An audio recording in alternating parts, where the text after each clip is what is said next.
Ngayon ay pupunta kami sa Andakak Beach Resort dahil doon kami magsi-swimming. Ngayon ay naglalakad kami, on the way na kami doon. Medyo may kalayuan siya ngayon.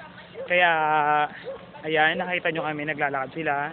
Mga babae, nasa likuran ko yung mga babae. At tapos yung mga lalaki, ano naman sila yung mga lalaki na doon. Ayun, nakita nyo, di ba?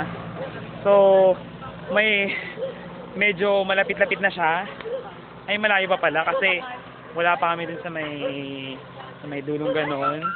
Tumawid lang kami kasi may aso, may pangit na aso. O yan, ayan yung mga babaeng haliparot, mga babaeng mabababa ang lipad. O, batiin nyo ng mga ano nyo, mga loved ones nyo. Hi, baby! Bebe! Binabati pala ni si Sir Kinahon, yung mahal niya, yung baby niya daw. Ay, baby, miss na kita. Sana sumama ka. Baby Kinahon. Hi, baby! O, magpaalam na kayo. Babay, Buti! Pichi, babay, miss na kita. Kay Michelle Santos pala, Michelle Santos, kung nasaan ka man ngayon. Magpagaling ka. Sino? Si Michelle Santos. Sabi na kayo. Bye!